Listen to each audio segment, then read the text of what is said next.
Te doy la bienvenida a Viernes de Terror. Yo soy Enrique Treviño. Comencemos. Me da mucho gusto saludarte una semana más.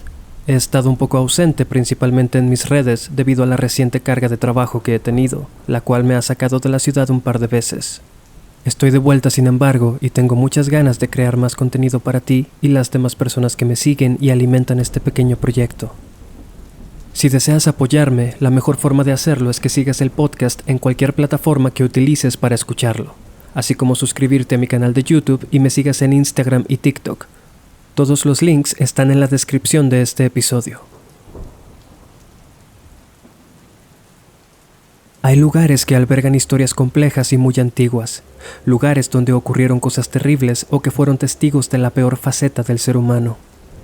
Espacios tamizados por el sufrimiento y el horror, habitados por presencias desgraciadas o aberrantes y por cuya extensión pasean lamentos, fría soledad y una profunda tristeza. Pensar en estos lugares hace que nuestra mente se traslade a zonas lejanas, sitios abandonados y en total decadencia. Y aunque en muchos casos esto es así, lo cierto es que es muy posible que pases por un lado de ellos camino al trabajo, a la escuela o mientras esperas el autobús. El centro histórico de la Ciudad de México cuenta con innumerables inmuebles cuya antigüedad se remonta a diferentes periodos de la historia.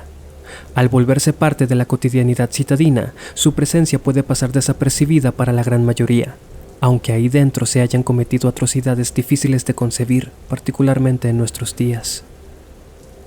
En la esquina de República de Brasil y República de Venezuela se encuentra el Museo de Medicina, que también funciona como Museo de la Inquisición. Y te preguntarás el porqué de esta inusual combinación. La respuesta es simple, y es que el multifacético edificio fue originalmente construido para fungir como el Palacio de la Inquisición en México. Construido entre los años 1732 y 1736 por el arquitecto por excelencia del Santo Oficio, Pedro Arrieta, esta edificación albergó a los miembros del Tribunal de la Inquisición y funcionó como sede para los procesos de dicha institución. A pesar de haber modificado sus leyes y adaptado sus teorías para la vida de los indígenas, la Inquisición en México tuvo responsabilidades muy parecidas a las que tenía en Europa, es decir, la conversión de los no creyentes al catolicismo. Por supuesto, el procedimiento a seguir en cuanto a herejes y traidores a la corona se refiere era básicamente el mismo, la obtención de la confesión mediante la tortura. Una de las prácticas más crueles, no solo de la Inquisición, sino de los conquistadores en general hacia los nativos, fue la pena de la sierra. Consistía en colocar a la víctima de cabeza, con las manos atadas a la espalda. Se aseguraban de que las piernas estuvieran separadas y se le inmovilizaba por completo. Se esperaba unos minutos para que la mayor cantidad de sangre se transportara a la cabeza, lo cual tenía un propósito siniestro. Luego, dos verdugos pasaban un largo serrucho por entre las piernas de la víctima, cada uno sujetando un extremo, y comenzaban a cortar hasta llegar al ombligo. Dicho castigo no era una tortura, sino una sentencia de muerte, ya que era imposible sobrevivir a semejante tormento. La víctima se encontraba de cabeza para que la pérdida de sangre no fuera masiva y permaneciera con vida por el mayor tiempo posible. A su vez, al haber más oxígeno en el cerebro, el dolor aumentaba considerablemente. Varias de las personas que sufrieron este destino eran mujeres embarazadas, a quienes se les acusaba de llevar al hijo del diablo en el vientre tras haber hecho un pacto con él. Al cortar, los verdugos se aseguraban de llegar hasta las costillas de la mujer para que el feto no pudiera sobrevivir. Volviendo al tema, podrás entonces imaginarte la cantidad de cosas que ocurrieron dentro del Palacio de la Inquisición, que desde sus inicios fue un sitio dedicado a la represión desmedida y que no inspiraba más que temor y angustia. Tras la independencia y el fin de la Inquisición, en 1938 el edificio fue subastado, pero nadie quiso ofrecer ni la cantidad mínima por él, así que pasó a ser propiedad del arzobispado. Con los años, después de funcionar como oficinas de la lotería, cuartel general y hasta una primaria, el edificio fue adquirido por la UNAM para servir como escuela de medicina. Una de las historias más populares data del año 1860, cuando un grupo de obreros que se encontraba realizando labores en el interior descubrió por accidente una sala de tortura extra y oculta entre muros. En dicha sala fueron hallados 13 cadáveres momificados, Se cuenta que uno de esos cuerpos le perteneció al célebre dominico Fray Servando Teresa de Mier. No se sabe con exactitud la cantidad de personas que fueron halladas culpables y ejecutadas en este lugar, pero se tiene registro de al menos 50. Varios de ellos fueron sentenciados a la guillotina. Vecinos y transeúntes han asegurado a través de los años que han visto a un hombre sin cabeza caminar al costado del palacio. El hombre lleva ropa de la época y, a pesar de lo evidente, cuentan que se le ve caminar de manera fluida y confiada, como si conociera a la perfección el camino que toma. Al parecer, no importa la hora del día, ya que los reportes de sus avistamientos ocurren en todo momento. Siendo una visión tan espeluznante y macabra, nadie se le queda viendo para averiguar hacia dónde se dirige, por lo que sus recorridos siguen siendo desconocidos y aleatorios. Una de las historias más interesantes es la de Soledad, una mujer que fue acusada de brujería y trasladada desde Veracruz al Palacio de Ciudad de México para ser juzgada. La leyenda cuenta que uno de los guardias que vigilaba las celdas, al hallarla sumamente bella, se acercó para hablarle. El guardia juró más tarde que en cuanto escuchó su voz, Soledad corrió a estrellarse en uno de los muros de la celda, donde alguno de los prisioneros anteriores había dibujado una barca con su sangre. El guardia quedó aterrorizado cuando vio que en lugar de golpear el muro con su cuerpo, Soledad pareció fundirse en él y, encogiéndose de tamaño, subió a la barca, la cual se movió por las paredes del lugar hasta desaparecer. Algunos visitantes cuentan que durante los recorridos les parece ver la figura de aquella barca, desplazándose rápidamente por los muros y los techos del palacio. Por supuesto, los gritos y lamentos de las atormentadas almas condenadas a vagar por siempre aquí abundan, sobre todo a través de las anécdotas de guardias de seguridad que deben pasar la noche en el museo. Algunos de ellos dicen haber visto el espectro de una mujer, llorando inconsolablemente y rogándoles que ayuden a su pobre alma a liberarse de aquel siniestro lugar. ¿Te atreverías a pasar la noche aquí?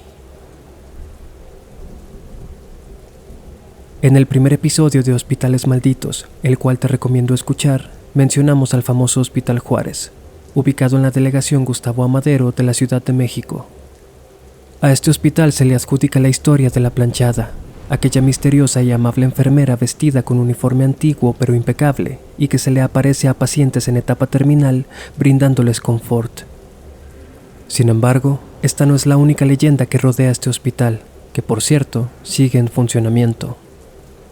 Platicando con una gran amiga, me contó que su madre ha trabajado ahí por décadas y que muchas veces ella la acompañó cuando sus jornadas se extendían indefinidamente. Las experiencias paranormales son algo bastante común, sobre todo para los empleados, quienes, según me cuenta, han aprendido a normalizarlas e ignorarlas, pues no se pueden permitir ver su trabajo mermado por dichas eventualidades. Mi amiga me contó que su madre conoce muchas de las historias del Hospital Juárez que no son precisamente populares. Una de las que más recuerda es la del bisturí que flota. A finales de los 70, en una torre del hospital que se derrumbó en el sismo del 85, se encontraba el ala de quirófano. Un día, al finalizar una operación, el paciente fue trasladado a la sala de recuperación. El médico cirujano salió de la sala, seguido por su asistente y una enfermera. Todos ellos se retiraron los guantes, los cubrebocas y colocaron los utensilios en las bandejas de acero. Se le ordenó a una de las enfermeras lavar todos los utensilios antes de salir, así que ella se quedó sola en la sala. Recogió una de las bandejas y fue al área de lavado y desinfección. Cuando volvió por la segunda bandeja, se percató de algo espeluznante. El bisturí con el que se había hecho la incisión principal de la operación se encontraba flotando a por lo menos 40 centímetros de la cama. Como sostenido por unos hilos invisibles, el artefacto, aún manchado de sangre, levitaba tétricamente iluminado por la lámpara multifocal, completamente inmóvil. Los primeros segundos fueron de confusión total. La enfermera apretó los ojos y enfocó de nuevo su mirada. El bisturí seguía flotando. Cuando no le quedó duda alguna de lo que estaba viendo, salió corriendo de la sala. Aterrada, buscó al cirujano que llevó a cabo la operación para contarle lo que vio.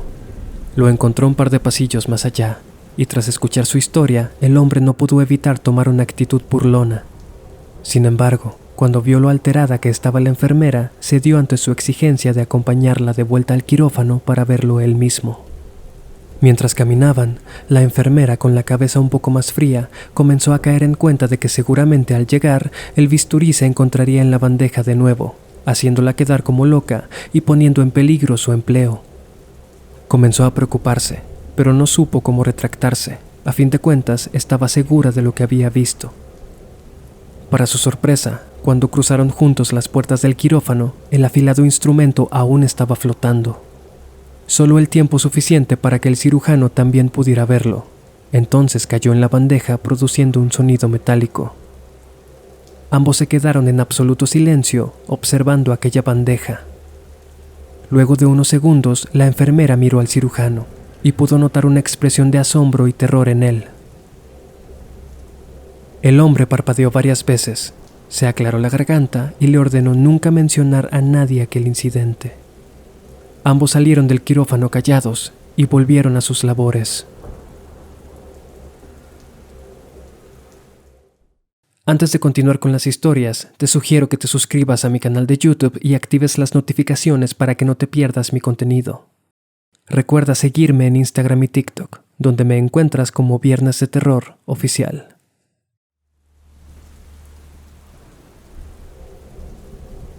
La Casa de los Azulejos, ubicada entre la Avenida Madero y la calle 5 de Mayo, es una de las infraestructuras novohispanas más fascinantes de México.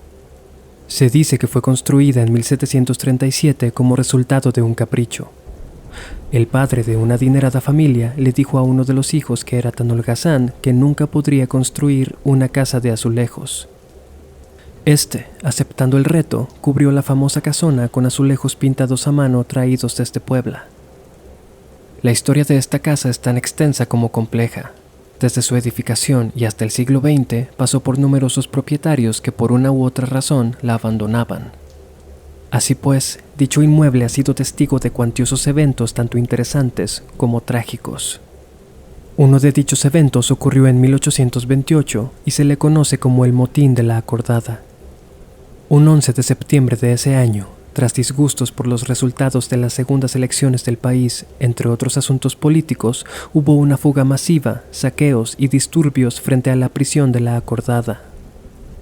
Se dice que aprovechando el caos, el oficial Manuel Palacios entró en la Casa de los Azulejos para tomar venganza del exconde Andrés Suárez de Peredo, quien se oponía a que el oficial Manuel sostuviera una relación con una de las jóvenes de la familia. El asesinato ocurrió justo en las escaleras de la casa. El oficial apuñaló al exconde hasta matarlo, luego huyó del lugar. No mucho después, sin embargo, el oficial fue hallado culpable por dicho crimen y condenado al garrote vil en la plaza de la Guardiola. El garrote vil consistía en un poste de madera con una base en la que se sentaba al condenado, de espaldas al poste. A la altura del cuello se colocaba un aro metálico con el que se le rodeaba. Luego, el verdugo hacía girar un mecanismo que apretaba dicho aro, el cual provocaba asfixia, lesiones en la laringe, fractura de cuello y otras heridas severas. Era una muerte lenta y dolorosa. Pues bien, en 1917, la Casa de los Azulejos pasó a ser propiedad de Frank Sanborns, quien decidió abrir un establecimiento con un concepto muy innovador para la época, una fuente de sodas y farmacia. Dicho establecimiento sigue en funcionamiento hasta nuestros días. Es una de las cafeterías más populares y concurridas de la ciudad y lleva el nombre que su dueño le puso originalmente, Sanborns. Los empleados del restaurante cuentan con un sinfín de historias sobre sucesos inexplicables que han presenciado durante sus turnos. Uno de los más populares es el de diferentes sombras que solo se ven de reojo, pero que cuando las miras fijamente cambian de posición, volviendo a ser solo perceptibles por el rabillo del ojo. Dichas sombras suelen manifestarse principalmente de noche, pasadas las 11, cuando comienzan las labores de limpieza. Algunos trabajadores han dicho que a pesar de que no parecen ser agresivas, la sensación de que te están observando es escalofriante. Algunos han escuchado el sonido de platos cayendo estruendosamente y quebrándose en el piso, pero al ir a revisar, todo se encuentra en orden. Los más desafortunados se han topado con lo que se dice es el fantasma del exconde Andrés de Peredo. Cuando las jornadas se extienden y el personal se queda limpiando hasta la madrugada, la gran mayoría trata de evitar las escaleras, ya que se cuenta que justo en ese sitio se aparece la figura de un hombre, vestido con ropa antigua, cubierto de sangre y con una mirada tan fría que sientes que te congela el alma. De todas, esta es la manifestación más temida. Es muy común que aquellos quienes la han visto renuncien al día siguiente o que simplemente no regresen a trabajar.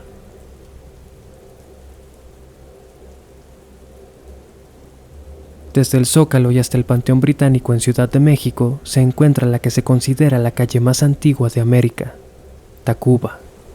Construida entre 1377 y 1389, antes de la conquista española, esta calle ha presenciado los momentos más importantes en la historia de nuestro país. En esta calle se encuentra el famoso Café de Tacuba, bastante popular por su antigüedad y tradición. Inaugurado en 1912, cuenta con más de 100 años de historia. Personajes como Diego Rivera frecuentaban este sitio, además de ser la sede de sucesos violentos como el asesinato de Manilo Fabio Altamirano Flores, gobernador de Veracruz en 1936. El inmueble donde hoy se venden enchiladas, molletes y demás alimentos fue durante la época del virreinato el Hospital del Divino Salvador para enfermas dementes, a cargo de los monjes jesuitas y posteriormente de las monjas clarisas. Ya en otros episodios hemos hablado acerca de hospitales e instituciones mentales de la época, y sabemos que las prácticas llevadas a cabo ahí dentro no eran particularmente humanas. El encierro y el aislamiento eran una solución muy común cuando alguien no colaboraba con las exigencias sociales. Muchas mujeres fueron encerradas en este hospital con base a sus preferencias sexuales o sus ideales políticos. Bueno, se cuenta entonces de un interno de dicho hospital que se enamoró de una de las monjas clarisas que estaban a cargo. Este la cortejaba y siempre procuraba su cercanía. Sin embargo, por obvias razones, la monja nunca le correspondió. Cegado por su lujuria y deseo, el paciente la asesinó. Algunas versiones sugieren que la asfixió una noche en la que se escabulló de su celda y llegó a los dormitorios de las hermanas.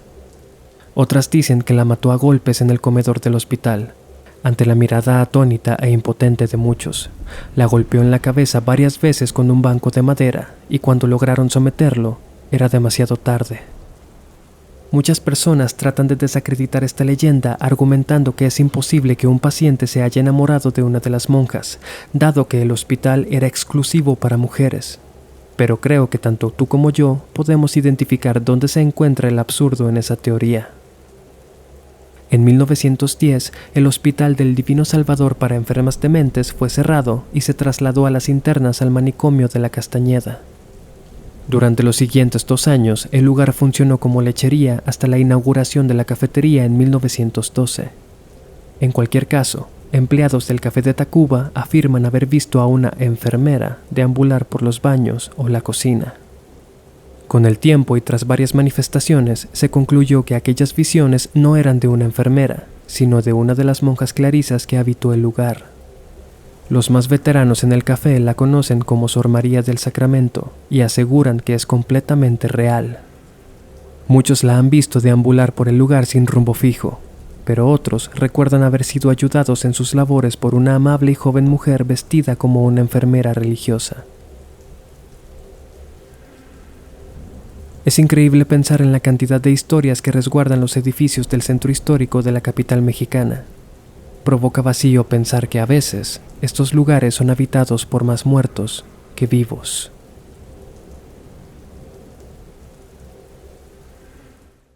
Te agradezco haber llegado hasta aquí. De verdad espero que este episodio te haya gustado y que me des la oportunidad de acompañarte con más historias. Te recuerdo que los links a mis redes se encuentran en la descripción. Apreciaría mucho tu suscripción a mi canal de YouTube y que califiques el podcast con las estrellas que están en mi perfil. Yo soy Enrique Treviño. Hasta la próxima.